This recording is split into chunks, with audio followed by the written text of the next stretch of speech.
Assalamualaikum warahmatullahi wabarakatuh. Perkenalkan nama saya Chandra Kusuma dari kelas 12 IPS. Saya akan mempresentasikan mengenai materi bab pertama di kelas 12 IPS, yakni mengenai dimensi 3 atau geometri bangun ruang.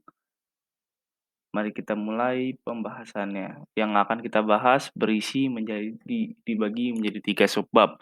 Subbab pertama akan membahas mengenai kedudukan titik, garis, dan bidang dalam ruang yang berisikan unsur-unsur bangun ruang, benda putar, hubungan titik, garis, dan bidang, kedudukan titik dan garis pada bidang, kedudukan garis dan garis dalam ruang, kedudukan garis dan bidang dalam ruang, kedudukan bidang dan bidang dalam ruang. Subbab kedua, jarak pada bangun ruang akan mengenai jarak antar titik dan jarak titik ke garis dan bidang, jarak garis dari ke garis dan garis ke bidang, jarak bidang ke bidang. Pada subbab terakhir, sudut pada bangun ruang, kita akan membahas proyeksi garis pada garis bidang, sudut antara garis dan garis, sudut antara garis dan bidang, dan sudut antara dua bidang. Lanjut langsung untuk ke materi yang pertama, mengenai kedudukan titik, garis, dan bidang dalam ruang. Adapun unsur-unsur bangun ruang, mari kita pahami coba dalam bentuk kubus yang biasa kita kenal. Gambar tersebut menunjukkan suatu kubus A, B, C, D, E, F, G, H. Kubus tersebut dibatasi oleh 6 buah bidang datar, yaitu A, D, C, B, A, B, C, D, E, F, G, H, B, C, G, F, A, D, H, E, A, B, F, E, dan D, C, G, H. Suatu bidang mempunyai ukuran panjang dan luas, tetapi tidak mempunyai volume. Oleh karena itu, kita bisa katakan bahwa sebuah bidang berdimensi 2. Lanjut.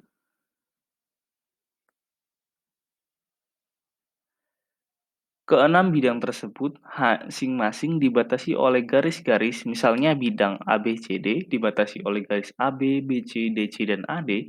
Garis adalah tempat berkedudukan titik yang mempunyai ukuran panjang, tapi tidak mempunyai luas maupun volume. Oleh karena itu, kita katakan bahwa sebuah garis berdimensi satu, sedangkan garis itu dibatasi oleh titik-titik. Misalnya AB dibatasi oleh titik A dan titik B dan seterusnya, tidak mempunyai ukuran baik panjang, luas, maupun volume. Oleh karena itu, dapat kita katakan bahwa titik tidak mempunyai dimensi. Kubus sendiri adalah bangunan ruang yang mempunyai ukuran panjang, luas, dan volume. Oleh karena itu, dapat kita katakan bahwa kubus berdimensi 3. Lanjut mengenai hubungan titik, garis, dan bidang. Melalui dua buah titik yang tidak berhimpit, hanya ada satu garis lurus. Jika garis lurus mempunyai dua titik sekutu dengan bidang datar, maka garis terletak pada bidang. Melaku Melalui tiga buah titik yang tidak berimpit, terus garis hanya ada satu bidang datar. Melalui sebuah garis misalnya EG dan sebuah tidak pada garis, misalnya B, dapat dibuat suatu bidang datar. Melalui dua garis yang berpotongan hanya ada satu bidang datar. Melalui dua buah garis yang sejajar hanya ada satu bidang datar. Lanjut, kedudukan titik dan garis pada bidang. Dapat kita perhatikan pada gambar berikut pada eh, pers- pada balok. Ya, dapat disimpulkan bahwa sebagai berikut. Karena P pada bidang ABCD, maka dikatakan bahwa bidang ABCD melalui titik P. Yang kedua adalah karena AC pada bidang ABCD, maka dapat dikatakan bahwa bidang ABCD melalui garis AC. Lalu titik D garis AC sebidang, yakni bidang ABCD, tapi titik D ini tidak ada pada garis AC. Jika suatu titik dan suatu garis sebidang, maka kemungkinannya adalah sebagai berikut. Yang pertama adalah titik terletak pada garis, atau titik tersebut tidak terletak pada garis. Kedudukan garis dan garis dalam ruang. Perhatikan gambar berikut, berupa ada balok, gambar di samping menunjukkan bahwa garis AH ini dan garis BD tidak sejajar, sehingga melalui kedua garis itu tidak dapat dibuat sebuah bidang datar. Jika dua garis tidak dapat dibuat suatu bidang datar, maka dikatakan kedua garis itu bersilangan. Garis AH dan EG bersilangan, garis AH dan DB bersilangan. Dua buah garis yang bersilangan, maka yang pertama adalah keduanya tidak terletak pada suatu bidang dan keduanya tidak mungkin mempunyai titik persekutuan. Kedudukan garis dan bidang dalam ruang. Perhatikan gambar berikut. Ada kubus ABCD EFGH dengan diagonal ruang D, B, F, H dengan titik 0. Titik C dan titik E di luar bidang BDHF. Titik O adalah titik persekutuan antara garis CE dan bidang BDHF. Titik O disebut titik potong antara titik janta garis CE dan bidang BDHF. Semua garis yang sejajar CE memotong di bidang BDHF. Lalu dari gambar di samping menunjukkan bahwa garis peki ini memotong bidang ABCD di P. AC dan BD berpotongan di P dan keduanya pada di bidang ABCD. AC tegak lurus dengan PQ dan BD tegak lurus dengan PQ. Jadi PQ ini tegak lurus dengan bidang ABCD. Jika PQ tegak lurus bidang ABCD, maka PQ tegak lurus semua garis pada bidang di ABCD. PQ dengan BC bertegak lurus bersilangan dan PQ dan DC tegak lurus bersilangan.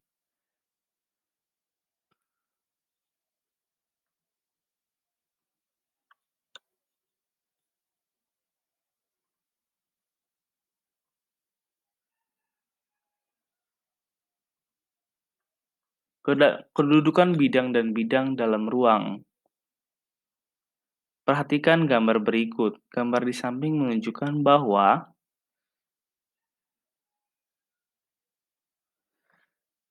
titik garis BD adalah garis potong antara bidang ABCD dan BDHF.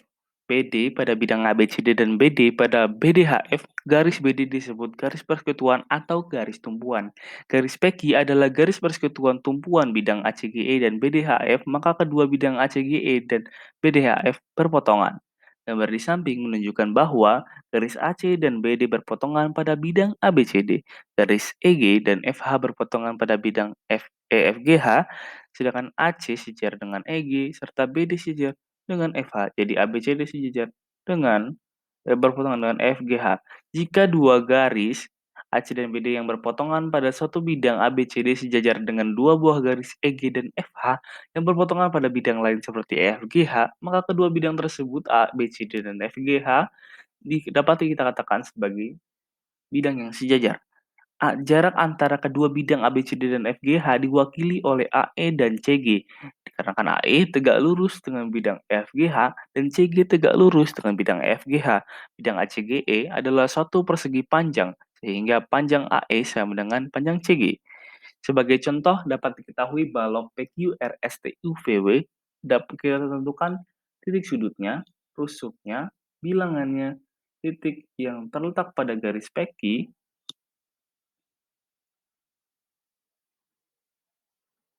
titik yang terletak pada garis packing, titik yang terletak pada bidang TUVW, garis yang terletak pada bidang PSWT, garis yang tersejajar dengan PQ, garis yang berpotongan dengan SR, garis yang bersilangan dengan TW, terus bidang yang berpotongan dengan garis PR, bidang yang berpotongan tegak lurus dengan garis QU, bidang yang sejajar dengan VW, apa juga yang berimpit dengan SP, yang sejajar dengan PQRS, dan bidang yang berpotongan dengan PRVT. Dengan penjelasan sebagai berikut, titik pada balok adalah titik P, Q, R, S, T, U, V, dan W.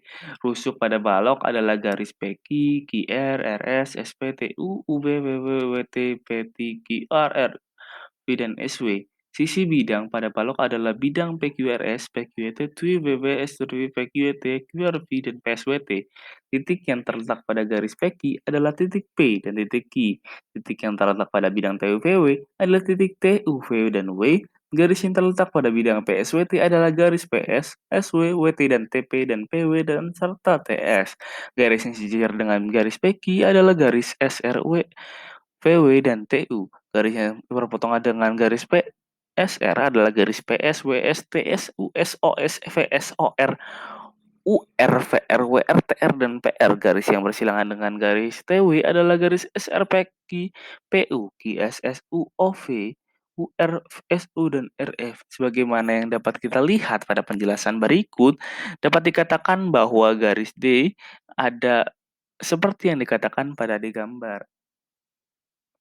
Lanjut, jarak pada bangun ruang. Saya akan menjelaskan mengenai jarak pada bangun ruang. Jarak antar titik dan jarak titik ke garis dan bidang.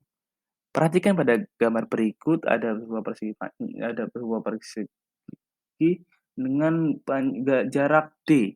Dapat dikatakan ruas garisnya sebagai D, jaraknya antara dua titik adalah panjang ruas garis yang menghubungkan titik tersebut. Ruas garis adalah panjang yang dapat kita katakan memiliki garis batasan titik tertentu A dan B, tapi tidak dapat diperpanjang ataupun diperluas. Tapi ketika kita membicarakan tentang garis, garis tersendiri adalah tidak mempunyai satuan luas yang dapat jadi dapat kita panjangkan dan perluas lagi. Perhatikan gambar berikut, jarak D antar titik A dan garis I adalah panjang ruas garis yang ditarik dari titik A dan tegak lurus terhadap garis I. Dapat kita lihat ada gambar di samping. Selanjutnya, jarak titik A dan bidang V ini adalah panjang ruas garis yang tegak lurus menghubungkan titik tersebut dengan bidang atasnya. Garis I dapat dikatakan tegak lurus bidang-bidang V jika dan hanya jika garis tersebut tegak lurus pada dua garis lurus yang melalui titik potong garis I dengan bidang V. Sebagai contoh sebagai berikut.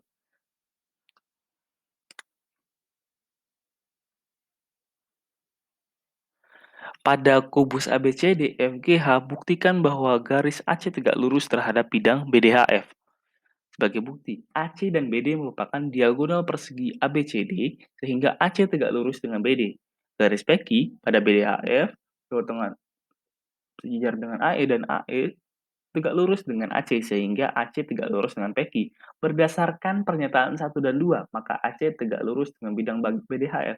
Dengan catatan titik Q merupakan proyeksi P pada bidang ABCD, maka PQ tegak lurus pada bidang ABCD. Jarak garis ke garis dan garis ke bidang. Sebagai definisi, jarak antara dua garis, sejajar atau bersilangan adalah panjang ruas garis yang tegak lurus terhadap kedua garis tersebut. Perhatikan gambar berikut. Ruas garis D menunjukkan jarak garis I dan M, jarak antara AC dan EG dalam kubus ABCDFGH diwakili oleh PQ, garis AC, EG, titik P, dan Q, masing-masing pusat bidang ABCD dan FGH. Garis BD bersilangan dengan EG, jarak antara BD dan EG dalam kubus ABCDFGH diwakili oleh PQ. Ruas AB memiliki jarak antara garis I dan bidang V. Seperti pada gambar di samping. Gambar di samping merupakan sebuah kubus ABCDFGH, jarak antara garis EG dan bidang ABCD yang saling sejajar diwakili oleh garis PQ. Garis AC merupakan proyeksi ortogonal garis EG dan bidang ABCD. Jarak bidang ke bidang. Tiang penyangga pada ruang yang ditunjukkan pada gambar berikut merupakan jarak yang menghubungkan atap dan lantai rumah. Dapat kita katakan, dengan memperhatikan model, maka kita dapat mendefinisikan jarak antara dua bidang. Jarak antara dua bidang adalah panjang ruas garis yang tegak lurus terhadap bidang tersebut. Ruas garis PQ mewakili antara bidang V dan bidang U seperti diperlihatkan pada gambar di samping. Sebagai contoh diketahui balok ABCD, FGH dengan panjang AB sama dengan 6 cm, BC dengan sepanjang 4 cm, dan BF dengan panjang 8 cm. Coba hitunglah jarak antara garis ABHG, terus garis AC dan bidang FGH, bidang ABFE dan DCGH. Dapat kita jawab dengan jawaban seperti ini. Jarak antara garis AB dan HG dapat kita diwakili oleh ruas garis AH atau BG. Dengan BG kuadrat sama dengan BC kuadrat ditambah CG kuadrat.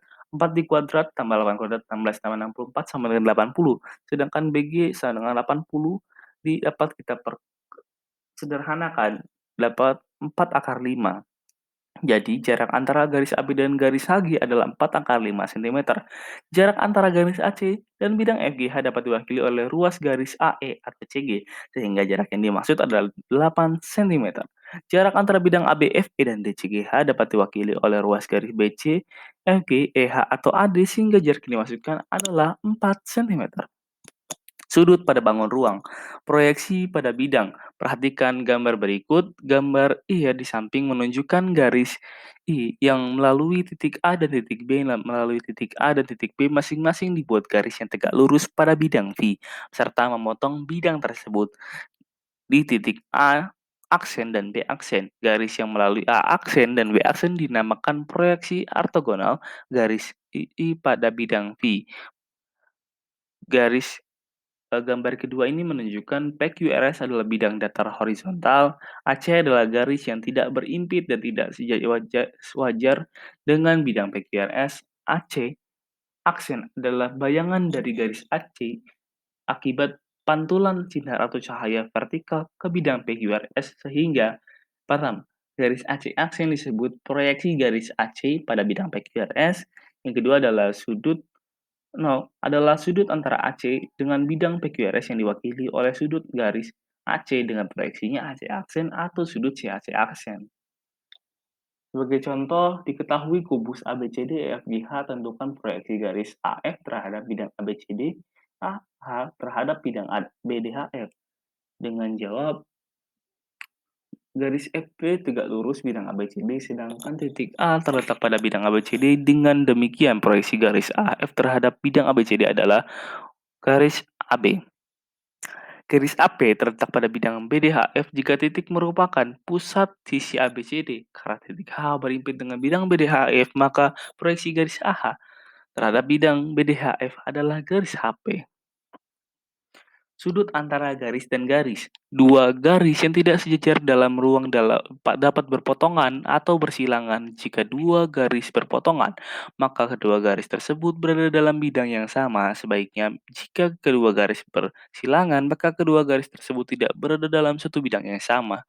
Dua garis berpotongan dapat berdefinisi sudut antara dua buah garis, 1 dan 2, yang berpotongan adalah sudut yang terletak pada perpotongan garis I dan M. Garis I dan M berada dalam satu bidang dan berpotongan di titik O. Sudut yang dibentuk adalah garis I dan M dapat dituliskan dengan sudut U, yaitu sudut QOP atau sudut Q aksen OP aksen. Dua garis bilangan dapat berdefinisi sudut antara dua buah garis I dan M yang bersilangan adalah sudut yang diperoleh oleh dua garis yang berpotongan yang masing-masing sejajar dengan garis I dan M. Garis I aksen sejajar dengan L, garis M aksen sejajar dengan M, dan garis I aksen dan M aksen berpotongan di O, maka sudut O yang di sudut nol yang dibentuk oleh I aksen dan M aksen merupakan antara garis I dan M.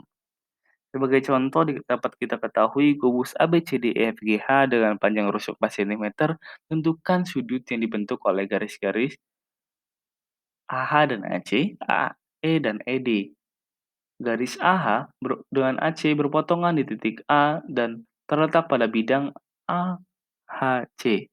Sudut antara garis AH dan AC adalah sudut AHC. Perhatikan sudut AHC, AH sama dengan HC sama dengan CA sama dengan 4 akar 2 cm karena dia adalah diagonal sisi. Jadi, sudut segitiga AHC merupakan segitiga sama sisi. Oleh karena itu, besar sudut AHC adalah 60 derajat. Garis AH, AE, dan ED berpotongan di titik E. Sudut antara garis AE dan AD adalah sudut AED. Perhatikan bahwa segitiga AED ini merupakan segitiga siku-siku sama kaki. Oleh karena itu, besar sudut AED adalah 45 derajat. Sudut antara garis dan bidang dapat kita definisikan sudut antara garis dan bidang adalah sudut antara garis tersebut dengan proyeksi garis itu pada bidangnya. Garis AC aksen merupakan proyeksi garis pada bidang V. Oleh karena itu, sudut antara garis AC dan bidang V adalah sudut CAC aksen sama dengan 0. Sebagai contoh, diketahui kubus A, B, C, D, E, F, G, H yang potong panjang rusuknya dengan 2 cm. Tentukan sudut antara HB dan bidang ABCD. Hitunglah besar sudut antara bidang BH dan bidang ABCD dengan jawaban sebagai berikut. Proyeksi HB pada bidang ABCD adalah garis BD karena garis HD tegak lurus bidang ABCD dan titik B terletak pada bidang ABCD. Dengan demikian, sudut antara garis HB dan bidang ABCD adalah sudut TBH. Untuk menentukan besar sudut tersebut, perhatikan segitiga siku-siku DBH dan misalkan sudut DBH sama dengan A. Tan A sama dengan HD per BD sama dengan 2 per 2 akar 2. Tan A sama dengan 1/2 akar 2. A dapat dikatakan 35,26 derajat. Ini penghitungan menggunakan kalkulator. Jadi sudut pH ABCD sama dengan 35,26 derajat. Sudut antara dua bidang dapat didefinisikan bahwa sudut antara dua bidang U dan V dapat ditentukan oleh garis pada bidang U dan garis M pada bidang V yang masing-masing tegak lurus pada garis perpotongan bidang U dan V. Bidang U dan V berpotongan di suatu garis yang dituliskan dengan garis UV pada garis PQ pada bidang U garis PQ tegak lurus garis UV garis QR pada bidang V dan garis QR tegak lurus garis UV sehingga sudut PQR adalah sudut tumpuan yang merupakan sudut antara bidang U dan V. Sudut tumpuan didefinisikan sebagai sudut miring sudut condong terbesar di antara dua bidang. Sebagai contoh diketahui ABCD, kubus ABCD FGH yang panjang rusuknya 6 cm. Tentukan sudut antara bidang ABGH dengan ABCD. Hitunglah besar sudut antara bidang ABGH dan ABCD. Tentukan sudut antara bidang BDHF dengan AFH. Hitunglah besar sudut antara bidang BDHF dengan AFH. Dengan jawaban yang pertama adalah garis AB merupakan garis tumbuhan. Garis GB tegak lurus dengan garis AB dan garis CB tegak lurus dengan garis AB. Maka sudut ABGH ABCD sama dengan sudut CBG sama dengan sudut CH sama dengan rho. Jadi sudut antara bidang ABGH dengan ABCD adalah sudut CBG atau sudut TAH. Perhatikan siku-siku, segitiga BCG, siku-siku pada berikut. Jika sudut CBG di, eee, sini, maka tan Rho CG per DC, CG sama dengan 1 sama dengan tan 45 derajat. Jadi sudut ABGH, ABCD sama dengan 45 derajat. Perhatikan gambar berikut, garis HF merupakan garis tumpuan, garis AE tegak lurus garis HF dengan garis PE tegak lurus garis HF, sudut ADHF, AFH sama dengan sudut ALP sama dengan 8. Jadi sudut antara bidang BDHF dengan AFH adalah sudut ALP. Jika sudut ALP sama dengan 0, maka tan 0 AP per LP sama dengan 3 akar 2 per 6, 1 sama dengan 1/2 akar 2 dapat kita hitung menjadi 35,26 derajat. Jadi sudut BDHF AFH sama dengan 35,26 derajat. Terima kasih. Sekian presentasi saya mengenai materi dimensi 3 atau geometri ruang pada kelas 12 IPS sebagai penilaian pada satu tugas di kelas 12 IPS pelajaran matematika wajib yang dibimbing oleh Ibu Guru Ibu Suwarsi SPD. Terima kasih. Wassalamualaikum warahmatullahi wabarakatuh.